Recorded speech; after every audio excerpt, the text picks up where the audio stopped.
want anybody to misunderstand what I'm about to say, because WWE is still shit. But hey, at least Sasha and Naomi are gone. What's going on, everybody? It's your buddy, it's your pal, Spaz Phoenix, the YWC Reality Check, here with a video, or a podcast, I should say, that's going to make me super fucking popular. Now, how do I feel about Sasha Banks? How do I feel about Naomi? Go on my channel, search Sasha Banks, search Naomi, find any video with either one of them in the title, and you're going to find out. But I figure there has to be two sides to a coin. There has to be two sides to a coin, and every time there's been, especially with Sasha Banks, I have only come up here with negative. I came up here and we did a negative pod with our buddy, our pal Jake DeMarco, who we haven't heard from in a while, but we hope he's doing okay. And that was pretty negative. And then when she came back, we did another pod with our buddy Guapo, and that was pretty negative. And then Sasha and Naomi walked out because getting more title shots while they already had titles wasn't good enough for them, and I came up solo and did a podcast, and that was pretty negative. But today, I am going to come up to you guys with nothing but positivity, with nothing but a keen eye and a keen, shining, glistening eye on the horizon, if you will. And that message that's going to come from that positive point of view is WWE will be just fine without Sasha Banks and Naomi. In fact, hopefully by the end of this video, you will believe what I believe, and that WWE will be even better. Now, a couple of parameters before I get started. WWE is pretty shit right now. WWE is getting buried by it's getting buried by AEW, which a year ago would have killed me to say, and now it's just a thing, it's just obvious. I'm going to Raw in August, but there's 3 other indie shows that I'm looking forward to locally here in the GTA. 2 of them are for Destiny, 1 of them is for Greektown, where I'm going to see Bret Hart, which is going to be awesome. Looking forward to those way more. I'm going to see Raw in Toronto because it's wrestling that's happening in Toronto.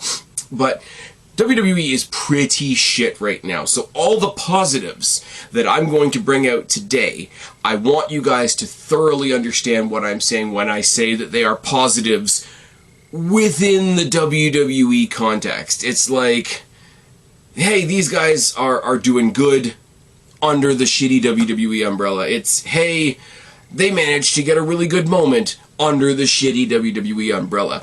So when I'm saying all these positive things that I'm going to say to you guys today, I want you to understand that it's in the context of it's pretty good for WWE. I'm not in any way, shape, or form trying to generically shine the turd that is WWE's current product. But there is an elevation in the women's division, and I'm saying on the main roster because NXT, fuck me, that's a whole other conversation altogether. The main roster, WWE Women's Division, is countlessly better for not having Sasha Banks and Naomi in it. And I'll tell you why. Other than the fact that, and again, as I said in the last pod, everything I'm about to say here is more for Sasha Banks than Naomi, but it does still apply to Naomi as well. Other than them literally being handed everything, they got time, they got focus, they got to be part of things, and that was so much like a main event superstar. Anyone, male, female, tag team, well, not tag teams in WWE, but if you're a main star, chances are you're going to have an opening promo, you're going to have some shine in the back, something leading up to your match later on in the night, and then you're going to get a whole lot of time in whatever match you're doing that night, and then we're going to be priming you for the pay-per-view stage. Now, all of that was going to be focused on Sasha Banks and Naomi, because not only were they the tag team champions and they were being treated like the only tag team division in WWE. Now go back to my previous pod where I proved that that's absolutely not true. But also they were going to be doubly featured because Naomi was getting a shot at the Raw title and Sasha Banks was going to be right by her side. So they were both going to be featured on that show in that context. Sasha Banks was going to be getting a shot at Ronda Rousey. Oh dear, oh darn, that's definitely a reason to walk out. Naomi was going to be right by her side because they're also tag team partners, so they both would have been featured on that show. So they both would have been featured on both shows, and on both shows they would have been featured in two different title divisions. That would have been a lot of exposure for two people that, by by God, don't need it. Now, what happens when one or two elements, and I say Sasha, Naomi slightly, that are sucking up all the oxygen in the room like that, are gone? I'll start with what happened last weekend at Hell in the Cell. Hell in the Cell, on the Raw side of things, instead of getting Naomi versus Bianca Belair, now remember, Naomi getting a shot at Bianca Belair in her Raw Women's Championship was the thing that was just too bad for words. Not good enough. I'm already a tag team champion. I'm getting a shot at the main title. That's just not good enough. Now, that spot was taken by Asuka and Becky Lynch. Now, Becky, one of the best women on the roster, got to bolster that show. Asuka, just returning from all of her injuries and issues that kept her away, still sort of riding the momentum of the return, as much as you can get return on that investment in WWE. They got pay-per-view shine, and they got to be in there with Bianca Belair. Bianca Belair, infinitely more tolerable now that the other two are gone. Just let me put that one out there as well. But they had a great match. I don't even mind really the sneaky way that Bianca Belair won. She's supposed to be the babyface, and she kind of got a sneaky win. One of them hit the other one, and then she picked up the scraps. She's supposed to be a babyface, but she's also supposed to be smart, and it's a triple threat match, and that's perfectly fine under triple threat rules. So now, whereas she would have gotten a win over Naomi, that was going to be the thing. That was the big sticking point. She would have gotten a win over Naomi, and I'm sorry to say this, and this is not even a dig at Naomi. Some of it is how WWE have presented her.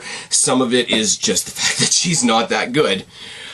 Getting a scalp over somebody as universally loved as Asuka, who's just coming back and on the momentum of a return, like I say, and somebody who is just a fixture in the division like Becky Lynch. Getting a win over both of those women in the same match on the same night gets Bianca Belair a lot more spotlight and a lot more lyrics in the song of her life, if you want to put it that way. I heard somebody say that the other day. I think it's a weird way to say it, but it's absolutely true. It's a bigger win for her to beat Becky Lynch and Asuka in the same night than it is for her to go over Naomi. It is true. And it didn't hurt Becky and Asuka, because by the time we got to that match, we knew that it was the spot that was supposed to go to Naomi. We knew that Naomi was bitching and moaning about the fact that she was going to lose, so we knew Belair was going to win. So losing that match didn't hurt Asuka or Becky Lynch. Now we've got the existing... sorry, getting ahead of myself. The other thing about that is Becky Lynch, who's an awesome star, one of the best in the division now that Charlotte's been on a break because she's getting married. We'll talk about Charlotte later. And Asuka, as I say, awesome energy, kept us going through the COVID area, universally loved, and it put all three of those women in some prime main event spots on Monday Night Raw. Now, Monday Night Raw, by the time you get to the end of it, by the time you get to 11 o'clock at night, everybody's kind of tired, so whether you make it to the main event or not is an entirely other conversation, but it put those three women, it put Becky and Asuka in that main event spot, and it said, hey, here's Bianca Belair, here's the newest person in this little triumvirate, and she's holding her own with these two awesome people that are already established. That did cool, awesome things for Bianca Belair. You guys know, I'm not the hugest fan of Bianca Belair, but that did huge things for her, and she definitely held her own in that match with those two main event stars. Now, Bianca Belair is going off in another direction, which we're going to talk about in a second, and Becky Lynch goes further down the rabbit hole of, losing it after not being champion anymore and being all... And I know everybody doesn't like the whole, when we want to turn a woman or anybody, specifically women, but generally... If you want to turn anybody in heel in wrestling, specifically WWE, because they're a little bit more trope heavy, you just make them go crazy. Well, she is going crazy, and she had a loss on Monday Night Raw that we're going to talk about in a second, thanks to the help of Asuka. So she's on a downward spiral. Asuka's picking on her. They've got the history of Becky having to hand over her title to Asuka when she went off to have to be a mother to the kid with Seth Rollins, and congratulations to them. So there's this whole I never should have gave that bitch my title type thing, but it's not a title feud, and this is one of the things that we talk about a lot in the booking of women's wrestling specifically, is you have to show that your roster is strong enough that you can do other things other than just, okay, I'm fighting over a dude, I'm fighting over who we think is prettier, or or we're fighting over a title. You can have non-title feuds that still have main event quality, and that is the direction that we're spinning Becky Lynch and Asuka off into, which is going to get its own focus away from the title picture. It's going to pull them away from Bianca Belair so that she can do new things, and they are going to stand on their own and prove that you can have a feud like that without the belt. And let's be real, Becky, whether you like her character or not, and I get it, you cannot like her character right now. You cannot like the fact that she's going on a very, very similar delusional diva breakdown midlife crisis thing as Seth Rollins, and the fact that they're sort of doing similar characters is not ideal. Becky's a hell of a worker. Becky, when she was the man a couple of years ago, borderline Austin levels, as some people were saying, is a great worker. She can have the crowd in the palm of her hand when she wants to, and Asuka is so new feeling still after being away for a while, after dealing with, personal issues and whatever, and after carrying us through the COVID era like she did, has such a chaotic energy to her that these two are going to work. They're going to do something fantastic. And, in the era where the guy that carries both titles isn't going to be on every pay-per-view, I don't care if the women's title is involved or not. You tell me I'm going to get Becky Lynch versus Asuka in a non-title match, that could still main event a pay-per-view. Somebody's going to disagree with me on that. That's fine, whatever.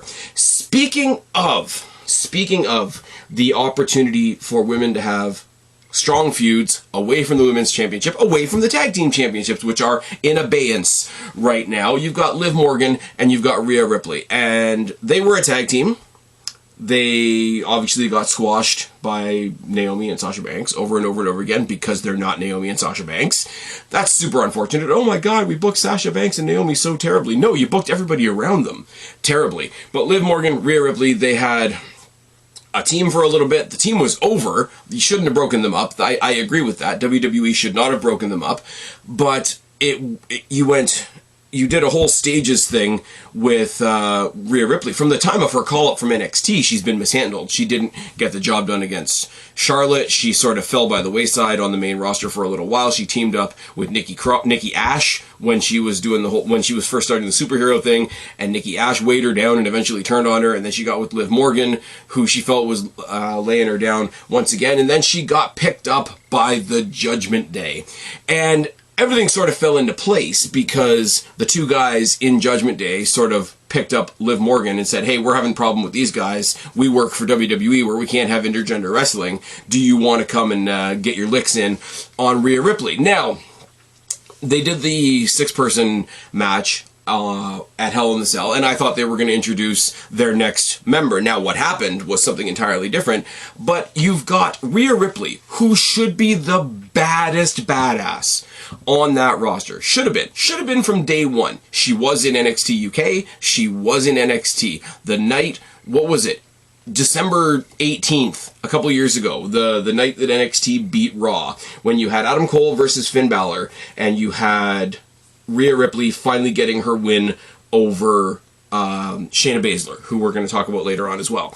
That night should have showed you that this should have been your next star. I like Charlotte. I think Charlotte's one of the best in-ring technicians there's ever been. Becky Lynch, hell of a star. My girl Shotzi, got a soft spot in my heart for her. But Rhea Ripley, if treated properly, should have been the biggest badass this division has ever seen. And that didn't happen, which fed perfectly into her joining the Judgment Day with these people that were not getting what they think they are due, which means they went to a pay-per-view, and yes, it's a mixed tag match, so you can only invest so much in it, and yes, it's a trios match, which you can only invest so much in, and yes, there are problems with the rules of a mixed tag match. It doesn't work properly for tag team psychology to tag in one person and have the tag be automatic on the other side. I get all of that. Those are valid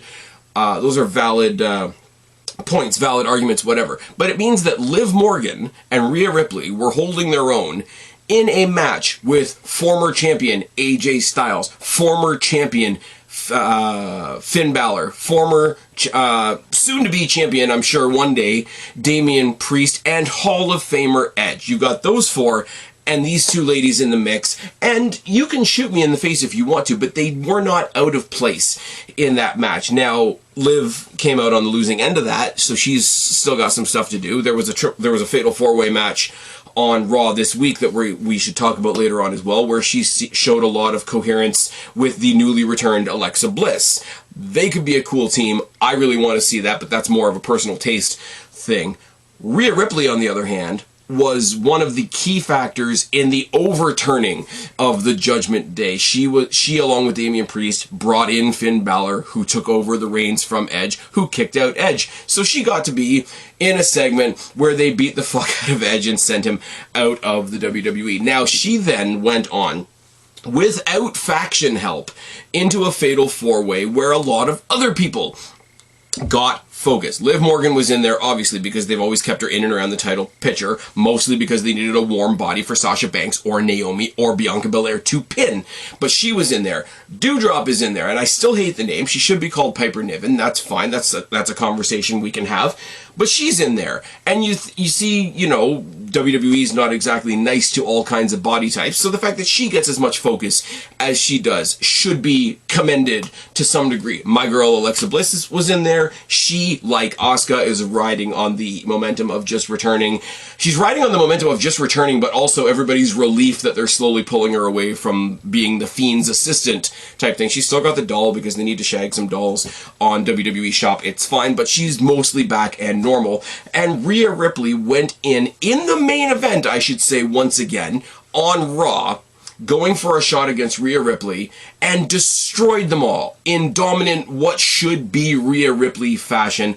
And now she's going on to Money in the Bank, which unfortunately is no longer in a stadium, but it's still a big deal. Money in the Bank, when we got rid of King of the Ring, it used to be the Big Five, and then it was the Big Four. When Money in the Bank started becoming a bigger deal, we started saying that it was the Big Five again, and that Money in the Bank should be part of the Big Five. Now, if Rhea Ripley's not going to be in the Money in the Bank ladder match, then yes, absolutely have her and Bianca Belair go at it. My issues with Rhea Ripley, my issues with Bianca Belair aside, you want to do a pure power for power, other than like the actual size differential, which is something they'll have to book around.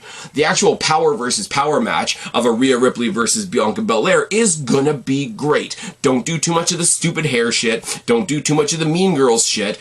Let Rhea Ripley leave her brand new found faction in the back and stand out on her own like she did on Monday Night Raw, and everybody wins. I still don't think she's going to actually win. I could see the winner of the Women's Money in the Bank coming along and actually fucking with this match and not giving us a clean winner, which is fine, which would leave them some unfinished business for a later date. Because if somebody comes along with Money in the Bank and steals the title from Bianca Belair, then once again, Bianca Belair and Rhea Ripley can do the same thing that Becky Lynch and Asuka are doing, is prove that you can have a match for match's sake and not use the crutch of the title all the time. More people that achieve that show the depth of a division. Because with Becky and Asuka, going backwards now, they have an existing feud. Becky's on a downward spiral, and it's been a downward spiral ever since she had to hand over her title to Asuka, and Asuka has kept her from succeeding ever since she's returned. And let's not be too hasty with schlepping off Becky Lynch either, because yeah, she came back at SummerSlam, but SummerSlam was not that long ago. We're coming up to the next SummerSlam, but she's been new, and she's been constantly doing the character stuff, and it doesn't hit for everybody. I get that. It's fine, but she is constantly evolving, and everybody else involved in this is relatively new. Bianca Belair, if you consider that she came up during the pandemic, she's still relatively new to a live audience, if you want to give that credit. Rhea Ripley has been there for a while, but they've only actually been treating her like something recently, so she's got some newness to her. Asuka just came back. Alexa Bliss just came back, shedding the gimmick that nobody liked on her. A lot of newness, but as I say, that match at Money in the Bank, Bianca Belair, Rhea Ripley, whoever wins. If Bianca Belair is going to hold on to it, and they're holding out hope that, you know, the other two wingnuts are going to come back eventually and redo WrestleMania, which would make me cry and cringe, then fine, cool, whatever. In the meantime, I'm going to get Rhea Ripley versus Bianca Belair at Money in the Bank, and whether or not there's a cash-in, I think we're going to get more than one match out of that, because if you take that match and they beat the shit out of each other like I think they're going to, you could make that last until a stadium show like SummerSlam, like, what the hell is the stupid UK show called? The Clash at the Castle? I keep wanting to say Clash Near the Castle, because that's the What Culture thing, and shout out to them. But I mean, here you go once again. Liv Morgan might not have the title picture might not have the title shot right now, but she was just hanging out with a bunch of main eventers in a 6-man at the Hell in the Cell, and she's thrown right back into the title picture in this fatal 4-way with a lot of people. Liv Morgan is popular. Alexa Bliss, while the Michael Sidgwicks of the world don't like it, is popular. Doudrop is awesome. Doudrop, and I say this as nicely as I possibly can, for the type of athlete that she is, some of the stuff that she pulls off is absolutely great. Now, Rhea Ripley has risen above all those, as you have to, when you have to establish a winner. But Liv Morgan is never too far away from the pack. So you've got Bianca Belair, you've got Rhea Ripley, you've got Liv Morgan, you've got Asuka and Becky doing their own stuff, and you've still got a few under them that are ready to get out there and do something. I mean, Doudrop had her matches with Rhea Ripley with Bianca Belair not too long ago, and it wasn't exactly done properly. I think it was more so like, hey, she's big, we're going to show you how strong Bianca Belair is by letting her lift her up a bunch of times. I don't think that's necessarily the greatest storytelling device, because it's kind of insulting if you think about it too much, but sooner or later you're going to get Liv Morgan versus Bianca Belair. And I think that'll be a lot of fun, because there's two very different fandoms coming together there. And Alexa Bliss, I'm a little bit biased. Yes, I am. I admit it fully, wholeheartedly. Should be back in that title picture at some point. I think her versus Bianca Belair could be really good. I think Alexa Bliss trying to be if she's going to be a babyface, which I think she is, Alexa Bliss, character-wise, going David versus Goliath against Rhea Ripley could be a lot of fun if they played that up properly. I'm just saying potential here. I'm not saying that these things are going to happen. I'm just saying potential. And that's just on Raw. There you go. Bianca Belair with her brand new challenger Rhea Ripley, with Liv Morgan, Doudrop, and Alexa Bliss on their heels, and separate from that you've got Becky Lynch and Asuka proving that you can have a feud without the belts, and it's absolutely fine. We're going to talk about one other person from Raw later, but right now let's move over to SmackDown, where Ronda Rousey saved the title, some people say, from Charlotte Flair. Now, Charlotte Flair was the one you hated, was the one, oh, how dare you be successful and white and blonde, and we don't like your dad, so how dare you be successful? How dare you know how good you are and come out and say how good you are? It's ridiculous. My only reaction to that is congratulations to her and Andrade. Andrade came back in sort of lackluster fashion on Dynamite as the Joker in the whole AEW interim title mess. If you want to hear my thoughts on that, go please check out my Dynamite review from last night. It's up there. It's a mess, and I lose track of what I'm saying a whole lot because I was really tired last night, but it is what it is. Ronda Rousey should be your biggest hero. She slayed the dragon that was Charlotte Flair, and who was supposed to be next? Who was supposed to be next? One of the only people that even got to have a competitive match against Ronda Rousey in her first run in the WWE, and that was Sasha Banks. Sasha Banks was going to go up against Ronda Rousey, and god damn it, shock horror, she was going to lose. Imagine that. A real fighter from the real fight world comes in and faces Sasha Banks, who's not nearly as good as she or anybody else thinks she is. I mean, that would be like Kofi Kingston going up against Brock Lesnar. Okay, I'm an asshole. Don't forget I said that. We took Sasha Banks out of the equation. And what happened instead? We got Ronda Rousey coming out, puffing her chest over beating Charlotte Flair. Charlotte Flair's been away, selling the loss but in kayfabe, but in real life going and, like I say, getting married to Andrade. It's all good. That works out really well. In the meantime, she's been out puffing her chest about beating Charlotte and doing these open challenges. Now, the very first open challenge was used to introduce Raquel Rodriguez. And yes, am I kind of pissed off that Reina Gonzalez has had 2 name changes since she's come to WWE? Yes, but look at the opening match that she had with Ronda Rousey during that open challenge. Ronda made her look like $1,000,000. Ronda was able to do the whole, make somebody look good in defeat thing, which is kind of staggering when you look at the fact that Reina Gonzalez, Raquel Rodriguez, or whatever you want to call her, is new to the main roster, and Ronda Rousey, by all stretches of measurement, is still new to pro wrestling. She's transferred over, she's done the Kurt Angle transition, and she's fantastic. I love Ronda Rousey. I think she's great. But the two of them together, putting together this really cool, what was I going to say there? lost my train of thought. This really cool sort of debut match for Raquel, while showing Ronda Rousey is definitely still Ronda Rousey, was cool. And off the back of that, you had this little mini feud. Like I say, that, you know, mid-card feuds can exist between two people that weren't getting any focus on SmackDown at all. One of them being Aaliyah, who I just think is nice, decent wrestler. I've seen her wrestle live a couple of times, hometown girl and all that. And on the other side of the coin, you got Shotzi Blackheart, or just Shotzi as she is now, who's my girl from Destiny. Check it off your Spaz Phoenix bucket list. It's fine. Now, they kept each other from answering the open challenge, and just that alone is enough to have a little, small, not over-exaggerated, not overblown, mid-card feud. Gets Shotzi on the show, gets Aaliyah on the show. Now, Shotzi was buried in the Beat the Clock match with Ronda Rousey leading up to her match with Charlotte, but I'm sorry, I love Shotzi Blackheart. But in the current rankings, in the current state of things, while we were looking towards Ronda Rousey versus Charlotte Flair, Shotzi Blackheart is not either one of them right now. And now I think you've sort of brought her down to a certain degree, and you've got her in this little mini feud with Aaliyah, and you can go up from there. And that's awesome. Now you have another Fatal 4-Way or 6-Pack Challenge or whatever it was last Friday.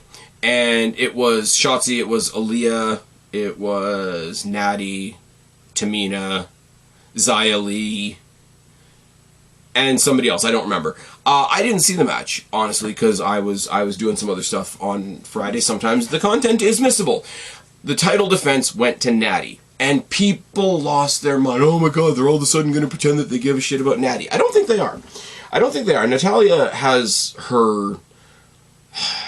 It's kind of a bummer, because Natalia technically is pretty fucking awesome, but has never really, and I'll say this for myself as well, she's never come out as a character that I got really super invested in. She was the crazy cat lady, and then she was a heel for a while, and then they've had her tag teaming with a couple of different people. They were teaming her with, oh man, I don't even remember. They teamed her with Tamina for a bit, and they teamed her with some... So didn't they team her up with Lana, like, way back in the day?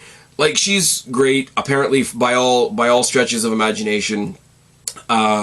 She's a really great sort of, like, mentor, locker room leader in the backstage, taking care of the other younger talent, offering advice, being the wise old sage in the background.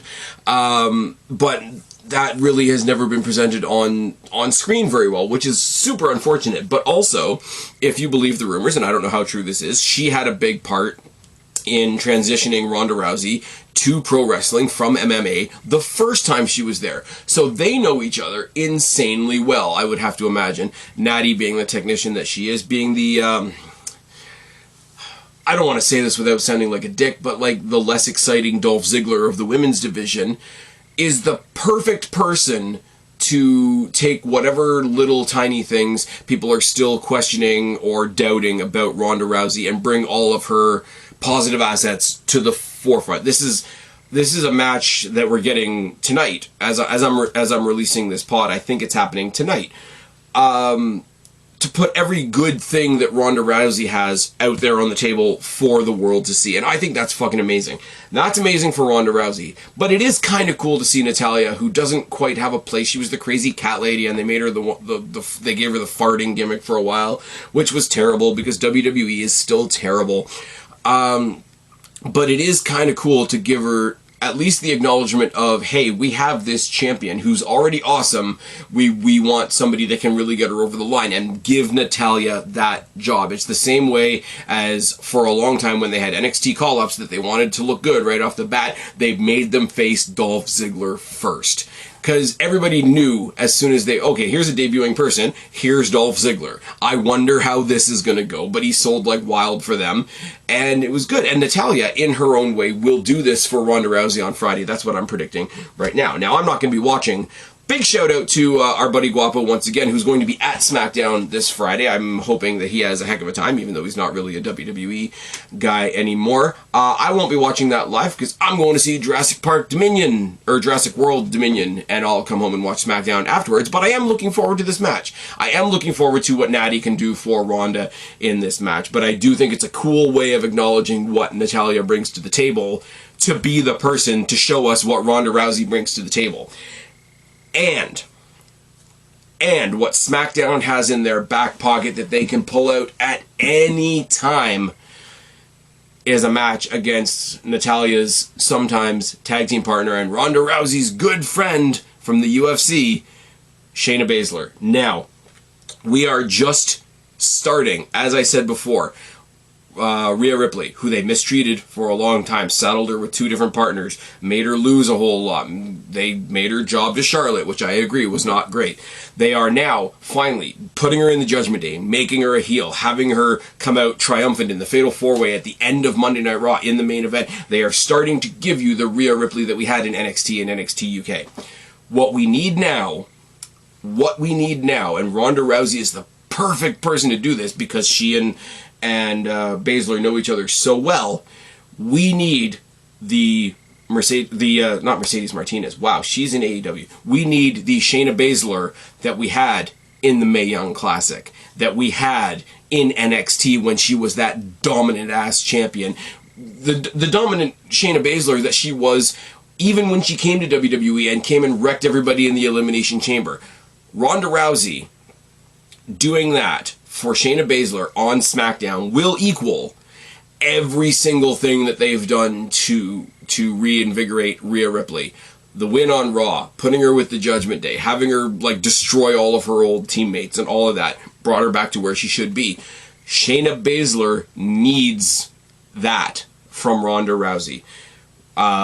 What's it called? Bianca Belair and Rhea Ripley, I said you could carry that right to SummerSlam. SmackDown's SummerSlam women's match needs to be Ronda Rousey versus Shayna Baszler. And I think it will be. I'll put it out there on the table right now. If they don't do that, then WWE has failed. But if they do that, I said doo-doo, I'm an asshole, it's fine. If they do that, then you are going to have something special. So you got Ronda as champ. She was going to defend against Sasha Banks, but no, now she's got the open challenge. Now she's put Raquel Rodriguez over. Now she's sort of in her own way created this little subdivision with Shotzi and Aaliyah and Xia Li, and they're gonna bicker amongst themselves in the mid-card, which is fine because it reminds you that there is a mid-card. She's going to have a great technical match with Natty, who's going to help her just over the line, which is going to be fine. And then, like I say, my prediction, by the time we get to SummerSlam, you've got her, you got Shayna Baszler, you've got a hell of a match with 2 women that aren't afraid to knock the teeth out of each other's mouths. That's fucking fantastic.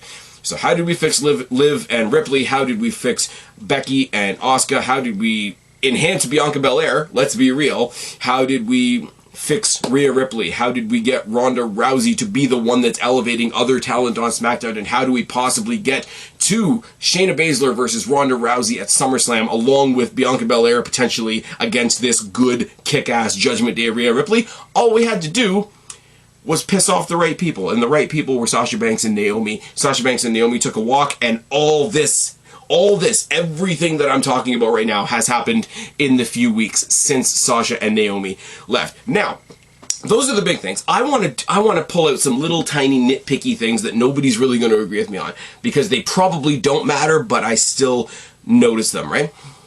Piper Niven and Nikki Cross. Both of them really treated shabbily. They came up. I would suggest, actually, before I go on to What Culture, look at the interview that Andrew Pollard on What Culture did with Eric Young, leading up into Slammiversary, which is coming up next week, which is also a pretty good-looking show with a pretty good-looking women's division. They're going to do Queen of the Mountain. Yeah, get in. But he talked all about the breaking up of Sanity and Killian Dane and Alexander Wolf and himself and Nikki Cross and how that all fell apart. They've done all kinds of bad by Nikki Cross. They had her sort of go off on her own for a while. They had her be the crazy jobber. They had her sort of teaming up with Alexa Bliss, and that team got over, but then they broke them up. Alexa Bliss went one way and treated Nikki Cross like shit in the process. Then she went off and did this whole superhero thing, which I do commend them to a certain degree, because if you listen to all the stories, this was Nikki Cross's idea. She wanted to be this inspirational character. She wanted to do this character that would specifically be for kids, and although nobody likes it, including me, I really tried to give it the benefit of the doubt. Nobody likes it, including me, but at least they let her try. Now, they dragged it out way too long. They should have realized way too long that it was failing, but that's fine, whatever. Piper Niven they had in They had her in, I think, both Mae Young Classics. They had her be a wrecking ball in NXT UK. I don't think they ever had her in proper NXT, except maybe the Worlds Collide show. And then they brought her up to the main roster as Doudrop, as the sort of the lackey of Eva Marie, and that's just terrible. But when Piper Niven and Nikki Cross were both sort of down in the dumps, and she, did the hand on the shoulder, like, are you done fooling around? Very slowly, like, they're trying to help each other out and both getting frustrated at the same time. I hope that this takes us from Doudrop and Nikki ASH to Piper Niven or Viper or whatever you want to call her and Nikki Cross, and that's something slow that you can build in the background. That is not something that's going to change the world tomorrow. Nikki Cross, even if you just go back to Nikki Cross the way she was in Sanity, that would be okay for a start. Piper Niven, just have her come out, be a badass, and steamroll people. You can do that. Just let her steamroll people. Because even when she was a heel in NXT UK, and she was pretty much destroying everybody, she was still fun to watch. There was still some fun behind the asshole character. And just stop trying to make her into something and just let her be. Those two, I want to believe, are on their way to being fixed. Now, here's where you're going to think I'm on drugs. Dana Brooke. Dana Brooke has been wallowing in Reggie Tozawa, Tamina, 24/7 shit forever. Now, I'm not saying in the slightest that that's going to change anytime soon, but technically speaking, she has a victory on Raw over Becky Lynch. Now, is that going to change anything? No. But it meant for the briefest of moments that she was a key point in this Becky Lynch-Asuka feud that I spoke about earlier. We got to prove that, you can have a match outside the title picture, etc., etc. That's a whole different level of importance. But, she had a match against Becky Lynch, where you would have thought that, Becky, like, she was a warm body for Becky to come out there and beat and then cut a promo about how she got screwed at Hell in a Cell, and it would be very cookie-cutter WWE, but it wasn't. They brought in a little bit of silliness, but then you had Asuka hold Becky Lynch's foot down, and she lost to Dana Brooke. Now, she was so, as a character, I'm saying, she was so, like, mind-broken by that, because in character, you have to acknowledge that Dana Brooke, 24/7 champion, which means absolutely nothing, getting a win over Becky Lynch, is gigantic. Like, she did a big thing on Instagram. I know it's really, really cheesy to reference wrestlers' Instagrams. That's fine.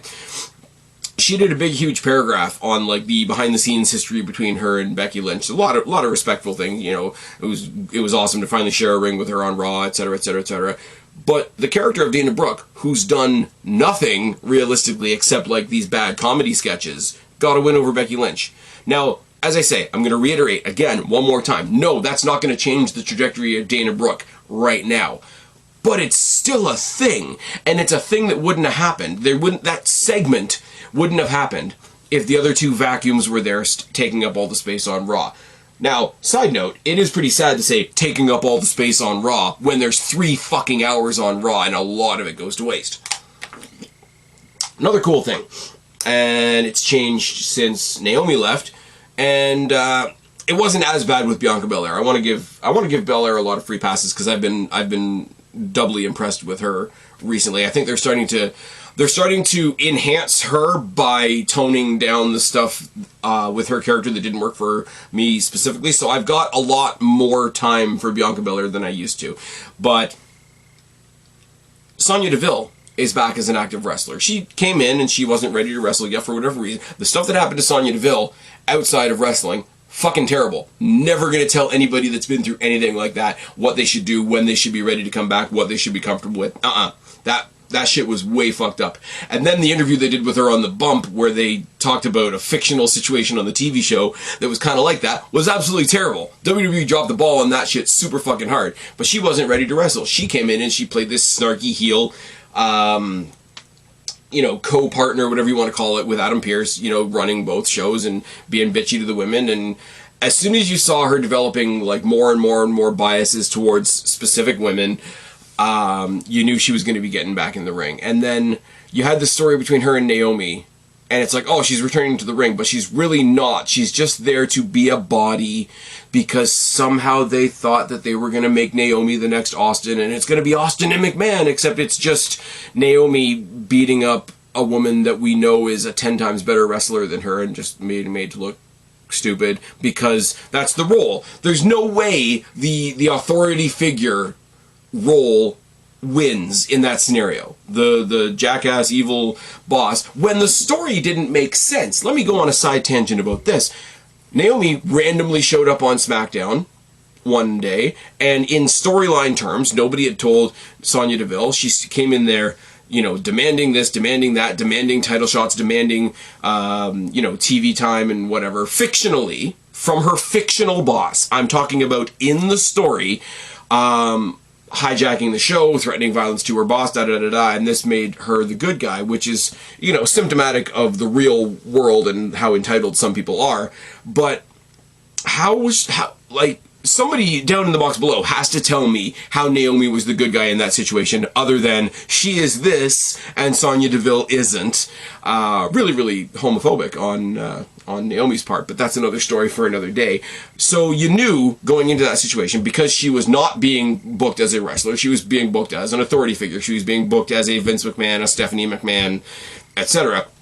She was there to lose, or she was there to look like a coward, or she was there to look like somebody that couldn't get the job done, or whatever. Now, they stripped her of that title when she was ready to go back to wrestling full-time. And yes, she did, in fact, go and lose to Alexa Bliss. And she was used a little bit to sort of underscore the return of Alexa Bliss. Now, that's a lot different, because at least I can look at that and say, okay, she's an actual wrestler. She might win. I wouldn't have minded, honestly, because if you've seen any of, like, early days NXT, or if you've ever been to an NXT house show specifically, Sonya Deville could wreck Alexa Bliss. That's just a thing. My biases towards Alexa Bliss do not protect her from the fact that Sonya Deville is a better bell-to-bell wrestler than she is. But at least it wasn't a scenario where, well, we know she's not going to win. There's no point in even hoping that she's going to win, because she's there to be an authority figure, and she's there to be a cog in the story of Naomi. And the shitty thing about that is they, over on the Raw side of things, they carbon copy and pasted that story onto her and Bianca Belair as well. And Bianca Belair, as I say, looking a lot more favorably on her recently, she didn't need that, let alone the fact that it was copy pasted from SmackDown. So you got Sonya Deville, who is an active competitor again, and will get herself back in the mix, and hopefully, I'd love to see her go face. I don't want to see them go the Lacey Evans route and have her start talking about her real life traumas and all that sort of shit, because that shit's recent and that's really weird, and you don't want to base a TV story on that if you don't have to. I'm not going that far, but people know what happened to Sonya Deville. If you give them the chance to cheer Sonya Deville and get behind her, that's a huge thing that will just happen naturally if people out there aren't assholes. Now, all of that. So let me just say, Banks and Naomi are gone. Becky and Asuka are doing their own thing. Bianca Belair has her next challenger in Rhea Ripley. Rhea Ripley's just been rebuilt. She's got Liv Morgan and Piper Niven and Alexa Bliss just under them, and as far as that championship thing goes. On SmackDown, you've got Ronda as the champ. You've got Raquel Rodriguez, who immediately has been shot out of a cannon on SmackDown. You've got a little bit of a subdivision there with Shotzi and Aaliyah and Xia Li. Natalya doing what she does best and making sure everybody around her looks great. You've got the possibility of Baszler versus Rousey on the horizon. Now, in the smaller wins thing, you've got Piper Niven and Nikki Cross getting fixed. You've got Dana Brooke actually having a proper wrestling match for the first time in forever. You've got an awesome talent in Sonya Deville that has overcome what she has overcome to get back in the ring and be comfortable actually competing back in the ring. And beyond that, you've still got Xia Li, Carmella, and Zelina Vega waiting in the wings. Is that enough? Is that enough? No, because you've still got more. As I say, Asuka, relatively recently, just returned, still riding that wave. Bliss, getting the relief that people that didn't like the Fiend stuff, that stuff's going away. The old Bliss that we could get behind is back. Lacey Evans, controversial, using her real life story to build her up. as a a strong, like, the rumor is that they're going to turn her heel, which is absolutely terrible. But the vignettes of her sharing her real life, her military story, obviously the trauma with her personal past and all that stuff. And as I say, like I say with the Sonya Deville thing, I'm not advocating, pulling out people's painful real life trauma, but she obviously decided to work with them and do that and make that part of her character. And once again, I know not everybody's going to get behind, hoorah, American military, because, hey, I don't live in America. That's not for me personally.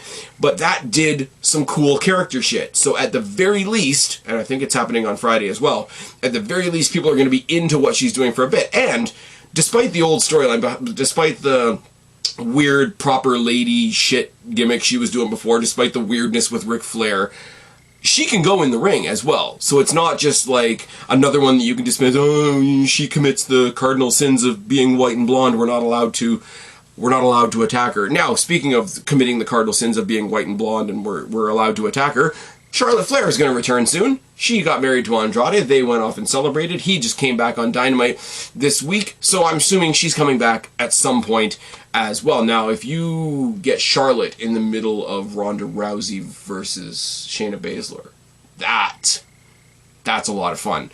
But in the meantime, it means you could have a Charlotte Flair, Shayna Baszler #1 contenders match. Think about that as a match. Charlotte Flair, Shayna Baszler, and it's not even for the title, it's just for the title shot. Also in the wings, the one that everybody is fantasy booking and all that sort of thing, and she's probably coming back this week because she put a picture of her boots on Instagram. I mean, I don't know that that's true, but she's a hell of a tease. And she was at WrestleMania doing pirate stuff with Titus O'Neil and whatever. I'm talking about Bayley. When Bayley comes back, it's all going to be fucking awesome. I hope, because the fans that love her are going to love her anyway, I hope she maintains the weird Karen heel character that she had before she had to go away. Bayley is the other one, along with Asuka, who kept a lot of shit floating during the COVID era, during the no fans era, during the Thunderdome era. So bring her back, give her fucking flowers. Plug her into anything that I have just mentioned. Now, Asuka's returning, Bliss is returning, Lacey's returning, Charlotte's returning, Bayley's returning. Like I say, Xia Li, Carmella, Sonya Deville's back in action, Piper Niven and Nikki Cross are getting fixed, Baszler, Rousey, Raquel Rodriguez, a mid-card with Shotzi and Aaliyah and Xia Li. We've got, like I say, Money in the Bank with Rhea Ripley, who's just been fixed, versus Bianca Belair, and Asuka and Becky Lynch are just going to go off in a corner and do their own awesome shit. Is that enough? Because if that's not enough, you've still got ready to go right now in NXT, and I hope they come up. This is such a reversal from what I would have said about NXT a couple years ago. I hope they come up because they are better than NXT. You've got the tag team of Caden Carter and Casey Catanzaro, fuck calling her Katana Chance. Casey Catanzaro and Caden Carter are ready to come up. Mandy Rose's faction, Toxic Attraction, yes, alliteration is a thing, are ready to come up. Kaylee Ray, who, yes, they've renamed Alba Fire. Okay, let's all freak out about it. Her name is Scotland on Fire. She was ready to come up before she came to NXT. And the last one, last but not least, ready to walk in the door Monday Night Raw, give me a title shot right now tonight, you've got Io Shirai. So, all of this, we fixed Raw's title picture, we fixed SmackDown's title picture, we've established non-title pictures on both shows. 5 returns. 5. Couple of people on the undercard ready to go, ready and willing to fill in all the gaps, and at least 5 people that you could call up from NXT tomorrow, and they'd be ready to go. Are we good without Sasha Banks and Naomi sucking up the oxygen from all of these people, sucking up the camera minutes and the spotlight from all of these people? Are we fine? Will we survive without Sasha Banks and Naomi? We will not just survive, we will thrive. I've been Spaz, your YWC Reality Check. Subscribe up there, talk down there, start a conversation, keep all these conversations going, don't be a stranger. I will talk to each and every last one of you later, but for right now, I am tagging out. Bye, guys.